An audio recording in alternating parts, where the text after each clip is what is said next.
Good morning, students. Welcome to economics classes. Myself, Professor R.S. Mugudikatti, lecturer in economics.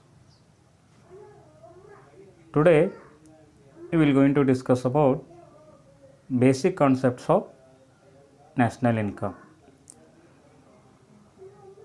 That means, before knowing about the identities of national income and accounting of national income, we come to know about what are the basic concepts in national income.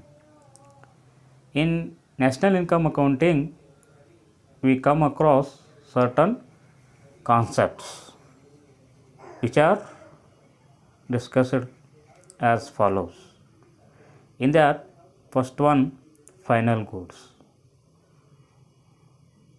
Final goods which are purchased for final use are called final goods. For example, television, wristwatch, sugar, car, etc. These are the examples of final goods. Final goods once sold, that means once the final goods sold, it will move out of active economic flow. While computing national income, the value of only those final goods and services which are entered the market is added. Then second one, consumption goods. Consumption goods means which are purchased for consumption are called consumption goods or consumer goods. The examples of consumption goods: food, drinks, clothing, mobile phones, services like transportation, recreation, etc. These are the examples of consumption goods. And third one, capital goods. Capital goods which are used in the production of some other goods or some other capital goods are called capital goods or producers goods. That means the goods which are used for the production of other goods or other capital goods are called as capital goods or producers goods.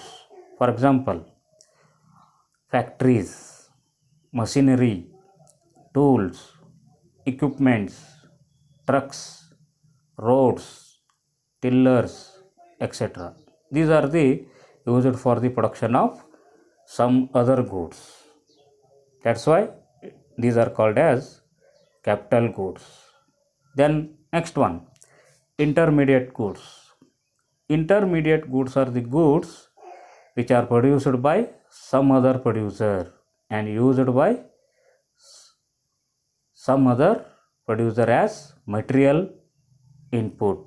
That means goods which are produced by some other producer and used by some other producer as a material input are called as intermediate goods. For example, raw cotton used in the production of cotton cloth used by textile industries. Wood used to make furniture, etc. These are the intermediate goods. Then next one is stock and flow. Stock and flow. In that, stock and flow concepts differ in their units of measurement. Stock and flow concepts are differ in their units of measurement. In that, a stock is a variable which is measured at one specific time. It is static concept. Stock refers to a quantity existing at a particular point of time which may be accumulated in the past. That means what? stock is a variable, is measured at one specific time and is not variable concept. It is static concept. That means stock refers to a quantity existing at a particular point of time, which is or which may be accumulated in the past.